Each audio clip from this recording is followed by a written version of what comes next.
श्री गुरुदेव करौ रखवारी। हम बालक तुम भाई हमारी, श्री गुरुदेव करो रखवारी। हम बालक तुम भाई हमारी, श्री गुरुदेव करौ रखवारी। हम बालक तुम भाई हमारी, श्री गुरुदेव करो रखवारी। बालक तुम भाई हमारी, श्री गुरुदेव करौ रखवारी। हम बालक तुम भाई हमारी, श्री गुरुदेव करो रखवारी। हम बालक तुम भाई हमारी, श्री गुरुदेव करौ रखवारी। हम बालक तुम भाई हमारी, श्री गुरुदेव करो रखवारी। हम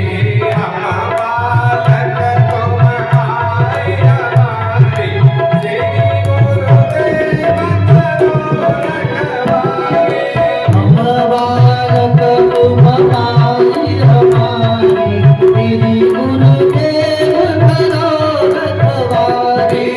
श्री गुरुदेव करो रखवारी, श्री गुरुदेव करो रखवारी। श्री गुरुदेव करौ रखवारी, श्री गुरुदेव करौ रखवारी। हम बालक तुम भाई हमारी, श्री गुरुदेव करो रखवारी। हम बालक तुम भाई हमारी, श्री गुरुदेव करौ रखवारी। हम बालक तुम भाई हमारी, श्री गुरुदेव करो रखवारी। हम बालक तुम भाई हमारी, श्री गुरुदेव करौ रखवारी। हम बालक तुम भाई हमारी, श्री गुरुदेव करो रखवारी। हम बालक तुम भाई हमारी, श्री गुरुदेव करौ रखवारी। श्री गुरुदेव करो रखवारी, श्री गुरुदेव करो रखवारी। श्री गुरुदेव करौ रखवारी, श्री गुरुदेव करौ रखवारी। श्री गुरुदेव करो रखवारी, श्री गुरुदेव करो रखवारी। श्री गुरुदेव करौ रखवारी, श्री गुरुदेव करौ रखवारी।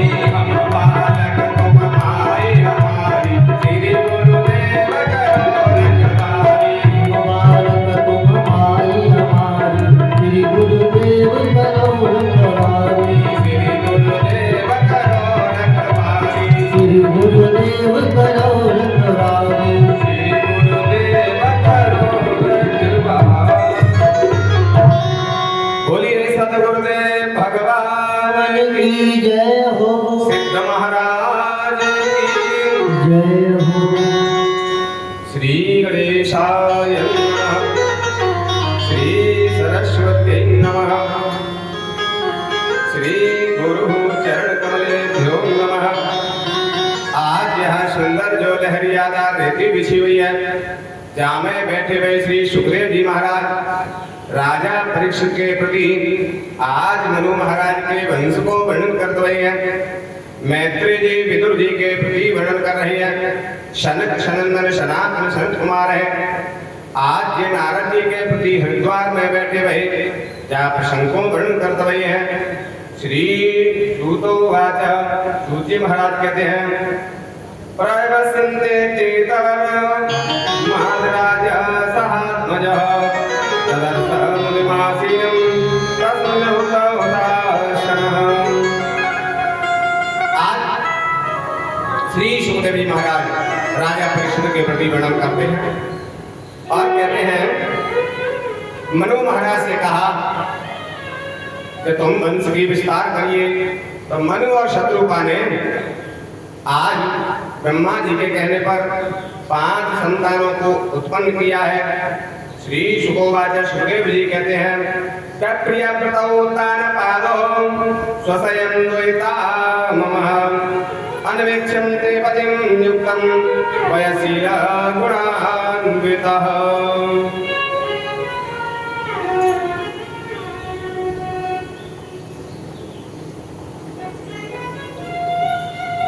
बोली वृंदावन बिहारी लाल की। जय हो। ले छोटा कूलर मंगा लो, ऊपर से छोटा कूलर मंगा लो। आज मनु महाराज के 5 संतानें हुई हैं, प्रियव्रत, उत्तानपाद और आकृति, देवहूति, प्रसूति, 3 कन्या उत्पन्न हुई। तो आज मनु महाराज बड़े प्रसन्न हो रहे हैं। इधर मनु महाराज की छाया से कर्दम जी उत्पन्न हुए। कर्दम जी से भी कहा कि आप भी सृष्टि उत्पन्न करिए, हमारी सहायता करिए। ब्रह्मा जी ने कहा, नारायण ने हमको आदेश किया है। तो पहले कर्दम जी तपस्या करने के लिए चले जाते हैं और तपस्या करने लगे। भगवान का कठोर तप किया है। आज भगवान कर्दम जी के सामने प्रकट हो गए। जैसे ही कर्दम जी के सामने प्रकट हुए तो आज उन्होंने कहा कि महाराज परम द्रोही, वरदान मांग लो। तो कर्दम जी कहते महाराज अपने चरणों की भक्ति प्रदान कर दो। भगवान नारायण कहते हैं घर से तो तुम आए कि हम आओ ब्याह है जाए ताकि तुम इसलिए तपस्या करी, अब कह रहे हो कि हमारे लिए भक्ति दे दो। कहले महाराज जब व्यक्ति को ज्ञान नहीं होता है, जिसको सत्संग नहीं किया है, जिस पर गुरु कृपा नहीं है, तो वो संसार की कामना करता है। विवाह हो जाए, संतान हो जाए, धन प्राप्त हो जाए, संसार की वस्तु मांगता है। जब गुरु कृपा हो जाती है, आत्मज्ञान हो जाता है, आत्मबोध हो जाता है, तो संसार की वस्तुएं फिर नश्वर लगने लगती हैं। ये सभी वस्तुएं संसार की नाशवान है। इसलिए प्रभु आपने चरणों की भक्ति दे दो हमें। तो आज जैसी का भगवान गदगद हो गए, उनके आंखों से आंसू निकला है। उसी से वहाँ आज बिंदु सरोवर उत्पन्न हो जाता है और वरदान दिया कि तुम्हें मेरे चरणों की भक्ति तो प्राप्त होगी, लेकिन पहले तुम्हें विवाह करना पड़ेगा। अब जब भगवान ने कहा तो कर्दम जी कहते महाराज जब आपकी इच्छा है, भगवान की इच्छा को कोई बैठ नहीं सकता। आपकी इच्छा है तो मैं विवाह जरूर कर लूंगा, लेकिन पीछे से लगाओ, आगे पीछे से। अगर आपकी इच्छा है तो जरूर विवाह कर लेंगे, लेकिन हमें एक वरदान देना पड़ेगा। क्या वरदान है? कि आप हमारे यहाँ पुत्र बन के आओगे तो ही हम विवाह करेंगे, तथा विवाह नहीं करेंगे। भगवान ने वरदान दिया है कर्दम जी के लिए कि जाओ हम तुम्हारे यहाँ पुत्र बन करके आएंगे। जब इस प्रकार से वरदान प्राप्त हुआ, भगवान अंतर ध्यान हो जाते हुए हैं। इधर मनु महाराज की जो बीच की पुत्री है देवहूति, आज इसने कर्दम जी की तपस्या को सुन करके गदगद हो जाते हैं और उन्होंने वर्ण कर लिया कि विवाह करूंगी तो कर्दम जी से करूंगी। ऐसा उन्होंने मन में संकल्प ले लिया। आज मनु महाराज अपनी बेटी देवहूति को लेकर के रथ में बिठा करके और दर्शन करने के लिए, कन्यादान करने के लिए आज कर्दम जी के आश्रम पर पहुंचे हैं। श्री शुकोवाच, सुखदेव जी कहते हैं प्रजास्मते भगवन् कर्दमो ब्रह्मणोदितः सरस्वत्यां तपस्तेपे सहस्राणां समादशः। जहाँ पर 10,000 वर्ष कर्दम जी ने तपस्या की है, ऐसे सरस्वती के तट पर उनका सुंदर आश्रम बना हुआ है, जहाँ पर मनु महाराज अपनी पुत्री को लेकर के पहुंचे हैं। आए हुए मनु महाराज को देख करके कर्दम जी ने सुंदर 3 आसन बिछा दिए। एक आसन पर तो आज जाकर के मनु महाराज विराजमान हो गए। दूसरे आसन पर उनकी पत्नी देवहूति, आज उनकी जो मनु महाराज की पत्नी शत्रुपा रानी विराजमान हो गई। तीसरा जो आसन है आज उसमें देवहूति नहीं बैठी, क्यों नहीं बैठी? क्योंकि ऐसा बताया शास्त्रों में, पति का बिछाए हुए आसन पर अगर पत्नी बैठ जाए तो उसका कातिल धर्म नष्ट हो जाता है। गुरु के बिछाए हुए आसन पर शिष्य बैठे तो उसका पुण्य नष्ट हो जाता है। इसलिए शिष्य को गुरु के लिए आसन लगाना चाहिए, पत्नी को अपने पति के लिए आसन लगाना चाहिए। इस प्रकार से आज कर्दम जी के बिछाए हुए आसन पर आज देवहूति नहीं बैठती है, दायां हाथ रख करके आसन को स्वीकार कर लिया है, आज प्रसन्न हो जाती हुई है।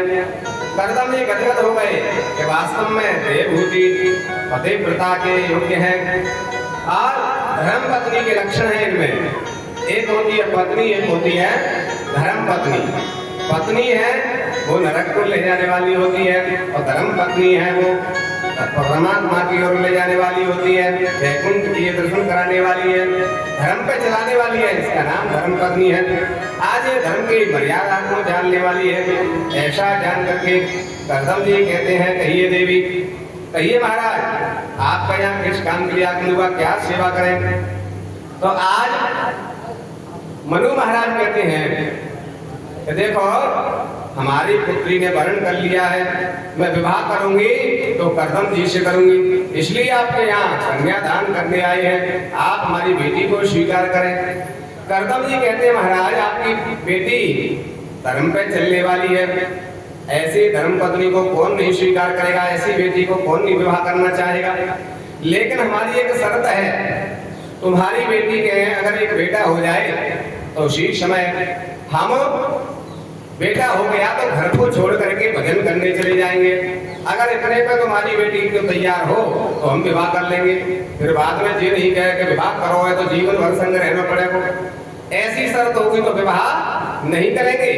एक संतान हो जाएगी, पुत्र हो जाएगा तो फिर भजन करने चले जाएंगे। जब इस प्रकार से कहा तो गदगद हो गए।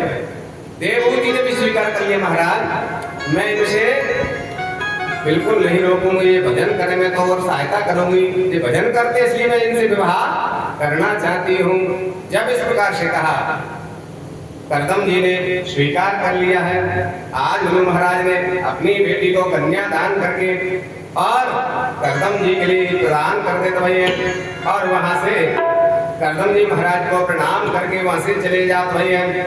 जैसे ही वहां से चले गए, अब जाकर के कुटिया में प्रवेश किया देवहूति ने, तो जाकर के क्या देख रहे हैं, कर्दम जी महाराज की एक झोपड़ी पड़ी हुई है और उस झोपड़ी के अंदर 50 बिल बने हुए हैं जमीन में। किसी में सर्प बैठा है, किसी में चूहा बैठा है, किसी में नेवला बैठा है। आज जाकर के देवहूति कहती महाराज ये छोटी सी झोपड़ी में इतने जीव जंतु रहते हैं।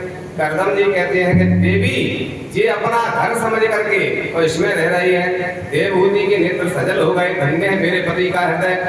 आज के जमाने में एक घर में 2 बहू नहीं रह पावे और जब मेरे पति के घर में एक ही झोपड़ी में कितने जीव जंतु रह रहे हैं। जब दिल में जगह होती है तो चाहे कितने लोग घर में बने रहें, प्रेम होता है वहां तो कोई दिक्कत नहीं है। और जहां आपस में प्रेम नहीं है तो एक घर में 2 बहू नहीं रह पावे महाराज, अलग अलग पार्टीशन लग जावे, अलग अलग रह गए जहाँ प्रेम नहीं हो गए। तो आज कितना प्रेम है मेरे पति के हृदय में, कितना बड़ा दिल है, आज बड़े प्रसन्न हो जाते हैं।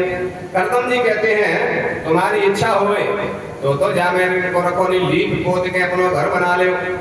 ऐसे कह करके हम तो भजन करते हैं। कर्दम जी तो भजन करने लगे और इनको भजन करने का अभ्यास था। आवाज आ रही है?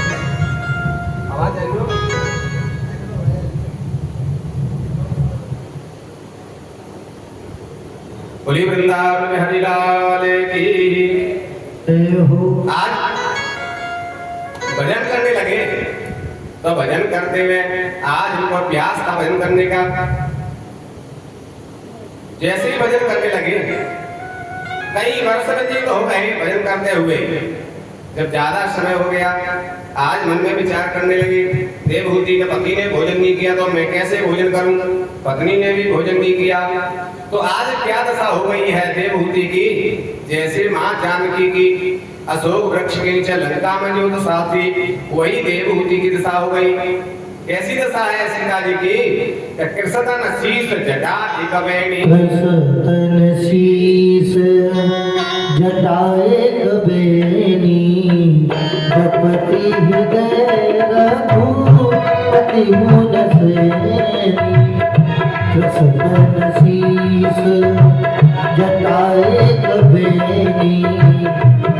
रघुपति दे रघुपति गुण आज जो दशा जानकी मैया की लंका में थी, कृष्ण शरीर हो गया था, बालों की जटा बन गई थी, वही दशा आज देवभूति की हो गई। पूरा शरीर कृष्ण हो गया है और बालों की जटा बन गई है। करदम जी ने जब जाकर के समाधि को खोला तो देखा, तो पूछा देवी आप कौन है? देवभूति ने विचार किया, भजन करने में भूल गए होंगे शायद। उन्होंने कहा महाराज आज से कुछ समय पूर्व आप ध्यान करिए, मनु महाराज आपके यहाँ आए। बात नहीं करेंगे, अल्लाह बैठा बोली वृंदावन हरिलाल की जय हो। महाराज आज विचार करने लगे कि जी महाराज हमारे आप मनु महाराज आए थे, आपको कन्या दान करके गए थे कि हाँ कन्या दान करके मनु महाराज गए थे। देवभूति नाम की कन्या थी, तो महाराज वही मैं देवभूति नाम की कन्या हूँ। अरे तुम अपने पति के या पिता के यहाँ नहीं गई? हम तो समाधि में बैठे गए भजन करने में, बहुत समय हो गया। कि महाराज जब कोई किसी वस्तु का दान कर देता है तो दान जिसने किया है उसका दान वाली वस्तु पर कोई अधिकार नहीं रहता, जिसने दान लिया है उसका अधिकार हो जाता है। जब पिता अपनी बच्ची का कन्यादान कर देता है तो पिता के घर पर कन्या का कोई अधिकार नहीं होता, जिसे दान दिया है उसका अधिकार हो जाता है। तो आज महाराज प्रसन्न हो जाते हैं करदम जी, कितनी पतिव्रता है, धर्म पे चलने वाली है। जो भगवान के आंखों से बिंदु गिरा उससे जो सरोवर बना है, उस सरोवर में हाथ पकड़ करके ले गए और जाकर के उसमें स्नान किया है। जब उसमें स्नान किया तो भगवान कपिलदेव की करदम जी की तपस्या से आज इनके काया कल्प हो जाती है। 16 वर्ष की अवस्था देवभूति की हो गई, 20 वर्ष की अवस्था करदम जी महाराज की हो गई और जाकर के अनेक दास दासियां उसमें प्रकट हो जाती हुई हैं। देख करके आज बड़ी प्रसन्न हो गई देवभूति, लगता है मेरा विवाह आज हुआ है। महाराज जब विवाह होता है तो उसके बाद में घर में देवताओं की पूजा करने के बाद गृहस्थाश्रम प्रारंभ होता है। अब यहाँ कोई पूजा कराने वाला तो है नहीं, इसलिए महाराज कैसे पूजा संपन्न हो। मन आज विचार कर रहे हैं करदम जी, अपनी तपस्या के द्वारा एक विमान उत्पन्न किया है। कैसा विमान है कि इसमें जितने मनु महाराज के राज्य में सुविधा नहीं है वो सारी सुविधाएं यहाँ उपलब्ध हैं। आज जाकर बड़े प्रश्न हो जाते हैं। विमान में बैठ करके आज करदम जी और देवभूति तीर्थों की यात्रा करने जा रही हैं। तीर्थ यात्रा करने के लिए गई, सभी तीर्थों में दर्शन कर रहे हैं, प्रणाम कर रहे हैं। भगवान के दर्शन करते हुए करदम जी महाराज जब लौट करके अपने आश्रम पर आए तो कितना समय हो गया कि मानो इनके 9 कन्या उत्पन्न हो गई और 9 कन्याओं के जन्म होने में कितना समय लगता है। इतना समय आज व्यतीत हो जाता है, इतना समय लगा। लौट करके विचार करते हैं महाराज इतना समय 9 कन्या हो गई, इतना समय व्यर्थ चला गया, अब हमें भजन करना चाहिए। माला झोली इकट्ठा करने लगे।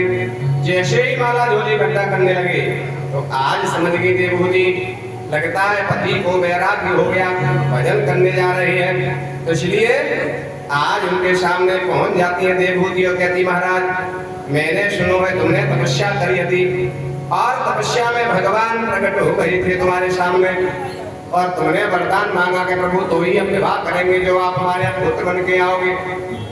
तो महाराज वो समय कब आएगा जब भगवान मेरे गर्भ से जन्म लेंगे, वो समय कब आएगा। तो करदम जी विचार कर रहे हैं कि हमें तो ध्यान ही नहीं रहा, जिन भगवान का भजन करने जंगल में जा रहे हैं वो भगवान तो हमारे घर में ही आएंगे। तो आए नागन पूजिए और पामी पूजन जाए, भगवान स्वयं हमारे घर में प्रकट होंगे तो हमें जंगल में जाने की क्या जरूरत है। अब तो भगवान को ध्यान करने लगे और कह रहे हैं प्रभु वो समय कब आएगा जब भगवान आप हमारे यहाँ भक्त बन करके आओगे। जो ध्यान किया आज मेरे प्रभु करदम जी के वीर का सहारा लिया, देवभूति के रज का सहारा लिया और समय आने पर देवभूति करदम जी की कुटिया में आज भगवान प्रकट हो गए। बोलिए कपिल देव भगवान की। आज कपिल देव भगवान प्रकट हुए, देवताओं ने फूलों की वर्षा की। ब्रह्मा जी आज दर्शन करने के लिए आए और ब्रह्मा जी के साथ में मन के द्वारा जो 9 ऋषि उत्पन्न हुए वो भी ब्रह्मा जी के साथ में आए और मनु महाराज दर्शन करने के लिए आए हैं। सभी भगवान कपिल देव भगवान को प्रणाम कर रहे हैं। ब्रह्मा जी ने कहा कपिल देव से दर्शन करने के बाद, जय हो प्रभु, हमारा जीवन धन्य हो गया। और मनु महाराज प्रणाम कर रहे हैं, करदम जी भी प्रणाम कर रहे हैं कपिल देव भगवान के लिए। तो करदम जी से ब्रह्मा जी कहते हैं कि आपके जो 9 कन्या हैं और हमारे मन के द्वारा 9 ऋषि उत्पन्न हुए हैं, इन 9 ऋषियों को विवाह अपनी 9 कन्या के साथ में कर दो। आज करदम जी तो गदगद है गए, विचार कर रहे हैं, घर बैठे रिश्तों आए गए, कहाँ ढूंढने पड़ते, 9 घर ढूंढने पड़ते, कहाँ ढूंढते। ब्रह्मा जी ने अपने आप ही घर बैठे ही बता दे, बढ़िया रहे। 9 कन्या को विवाह 9 ऋषियों के साथ में कर दिया। कौन कौन सी जो 9 कन्या थी? कला है, अनुसुईया है, श्रद्धा है, हवीरभू है, गति है, क्रिया है, ख्याति है, अरुंधति है और शांति है। जो 9 कन्या करदम जी के विमान में ही भ्रमण करते उत्पन्न हुई। उन 9 कन्याओं का विवाह ब्रह्मा जी के जो मन से 9 10 ऋषि उत्पन्न हुए। तो नारद जी तो घूमने चले गए थे, 9 ऋषि थे। कौन से हैं? मरीचि है, अत्रि है, अंगिरा है, पुलस्त है, पुलह, क्रतु, भृगु, वशिष्ठ जी और अथर्वा ऋषि है। 9 ऋषियों के साथ में 9 कन्याओं का विवाह कर दिया। 9 ऋषि अपनी अपनी पत्नियों को लेकर के ऋषि आश्रम में चले जाते हैं। ब्रह्मा जी ब्रह्मलोक के लिए चले गए और मनु महाराज अपने राज्य के लिए चले गए और सभी देवता दर्शन करके भगवान के, कपिल देव भगवान के चले जाते हैं। इधर करदम जी कहते हैं, प्रभु मेरा तो जीवन सफल हो गया। भगवान के दर्शन होना ही मनुष्य के जीवन की सफलता है। सबसे बड़ा लाभ है हम कितना भी पैसा रख लें, कितना भी पैसा इकट्ठा कर लें, लेकिन हमारे मरने पर हमारा पैसा हमारे साथ नहीं जाएगा, सब यही पड़ा रह जाएगा। तो सबसे बड़ा जीवन का लाभ क्या है मनुष्य का? तो कहते हैं कि अयमिहि परमो लाभ उत्तम श्लोक दर्शन। मनुष्य के जीवन की सफलता है कि भगवान के दर्शन हो गए तो मनुष्य का जीवन सफल हो गया। तो प्रभु आपके दर्शन हो गए, मेरा जीवन सफल हो गया। ऐसा कहकर के करदम जी प्रणाम करके करदम जी चले जाते भैया। अब घर में कपिल देव भगवान और देवभूति मैया रह गए। अब देवभूति विचार कर रही है कि आए नागन पूजिए और पामी पूजन जाए। 3 लोग के नाथ भगवान आए हैं। अब इनसे अपनी मुक्ति का उपाय पूछ रहा हूँ। तो आज चरणों में विराजमान होकर के देवभूति मैया ने कपिल देव भगवान के लिए सुंदर चौकी लगाई है। चौकी पे आसन लगायो और भगवान कपिल देव को नवा करके चौकी पे बैठा दियो और सुंदर आसन के ऊपर बैठा करके माथे में चंदन लगायो है, अक्षत लगाए हैं, टहडे फूल की माला पहनाई है, आठ भोग लगा रही है, आरती कर रही है, चरणों में प्रणाम कर रही है। तो कपिल देव भगवान कहते मैया ये उल्टी गंगा काहे को पाई रही है? तू मेरी माँ और मैं तेरा बेटा, और बेटा के पैर छू रही है, जबकि पुत्र का धर्म है माँ के पैर छूना। पुत्र को अपने माँ के पैर छूना चाहिए और तू माँ होकर के पुत्र के पैर छू रही है। आज देवभूति कहती महाराज ब्रह्म में मत पाड़ो मुझे, आप मेरे पुत्र नहीं हो सकते। कहली माँ क्यों नहीं? आपने तो गर्भ से जन्म लिया है।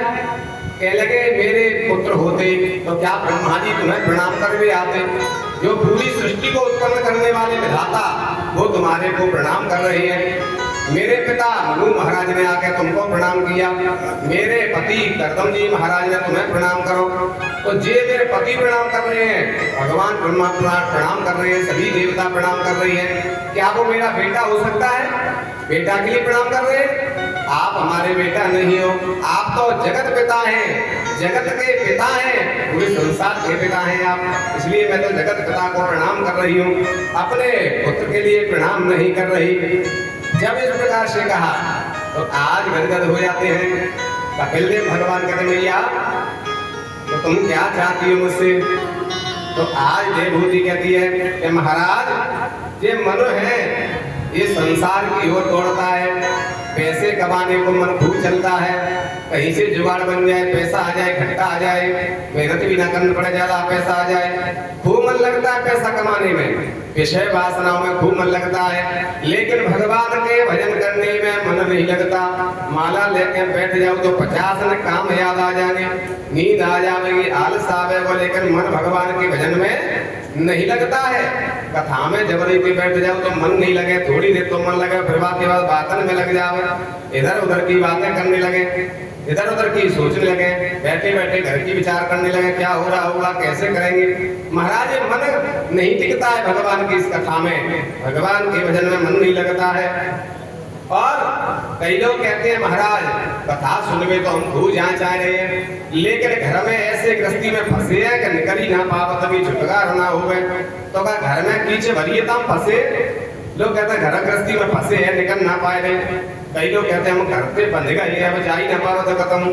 तुम्हारा क्या रस्सा पड़ी है, साकर पड़ी है, काय से बंध गए हो? लेकिन फिर भी कहते हैं हम घर से बंधे हैं, बात ऐसे बंध गए, अब तुम जा ही ना पावत अभी।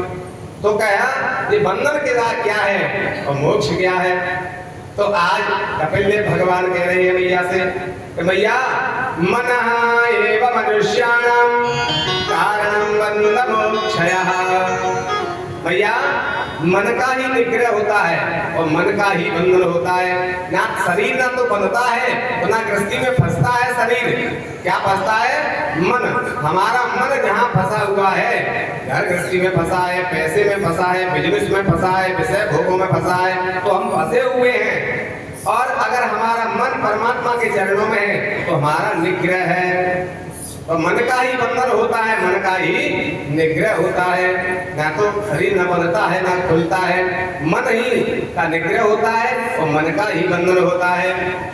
तो महाराज शरीर तो हमारा कहीं भी चला जाता है, कथा में आ जाए, गुरु महाराज के पास आ जाए, तीर्थों में चले जाए, शरीर तो चला जाता है। लेकिन जैसे ही गुरु महाराज के यहाँ आए और मन घर पहुंचे, जी व्यवस्था बिगड़ रही होगी, कब अंतिम छुटकारा मिला तो घर पहुंचे तो मन पहुंच गया घर, और बैठे गुरु महाराज के यहाँ कथा में बैठे हैं, मन घर पहुंच जाता है। हमारा मन नहीं टिकता है, तो इसको मन को एकाग्र कैसे किया जाए? तो आज कपिल देव भगवान शांत योग के प्रवक्ता हैं। आज जो कह रहे मैया अगर मन को एकाग्र करना है तो पहले तुम्हें अष्टांग योग करना पड़ेगा। अष्टांग योग के द्वारा मन एकाग्र होता है। तो कहने लगे तो कौन सा योग है? तो उसमें बरात बता रही है कि योग आध्यात्मकं पुंसां मतो निःश्रेयसाय अत्यंतो परित्रयं यत्र दुःखस्य च सुखस्य च। महाराज अष्टांग योग के द्वारा मन को एकाग्र किया जाता है।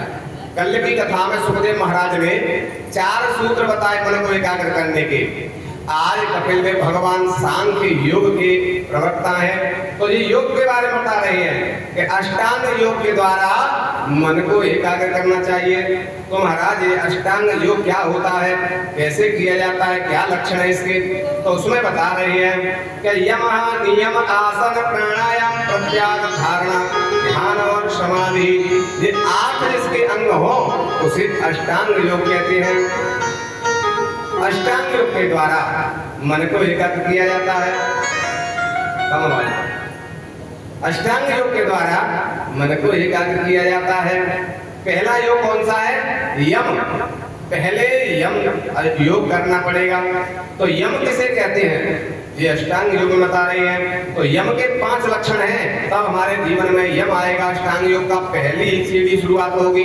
तो उसको यम में क्या क्या आता है? तो यम में बताते हैं कि अहिंसा, किसी की हिंसा नहीं करे, पहला लक्षण है योग का कि हिंसा नहीं करे किसी की। दूसरा लक्षण है सत्य बोलना, कितनी भी संकट आ जाए, विपत्ति आ जाए, लेकिन कभी भी झूठ नहीं बोले, ये अहिंसा सत्य बोले, ये दूसरा लक्षण है। तीसरा चोरी न करना, कितना भी कष्ट आ जाए, कितना भी संकट आ जाए, लेकिन कभी भी चोरी नहीं करना। ये यम के तीसरा लक्षण है। चौथा है ब्रह्मचर्य का पालन करना चाहिए, ये चौथा लक्षण है यम का। पांचवा है कभी किसी से दान नहीं लेना।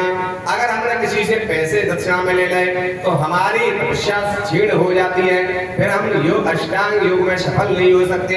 ये अष्टांग योग के यम का पहला लक्षण है। पहली सिद्धि के 5 नियम है।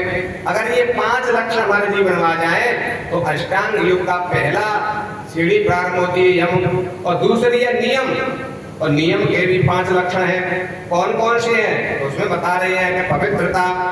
नियम में क्या क्या हुआ अष्टांग योग में, तो पहला है सूत्र है उसमें कि पवित्रता होनी चाहिए। दूसरा है संतोष आना चाहिए, जो मिल जाए उसी में संतोष करें, ये दूसरा लक्षण है। तीसरा है तपस्या।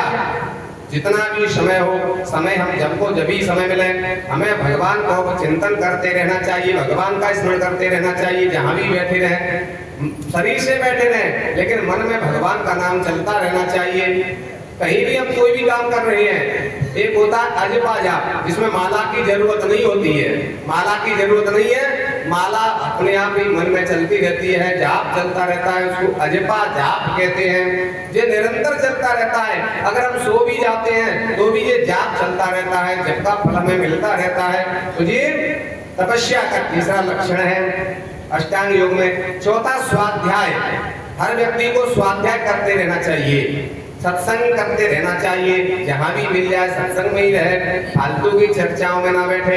ये चौथा लक्षण है। और 5वां लक्षण है ईश्वर चिंतन। हमेशा कोई भी काम कर रहे हैं, कोई भी काम करें लेकिन चिंतन ईश्वर का चलते रहना चाहिए, भगवान का चिंतन चलते रहना चाहिए।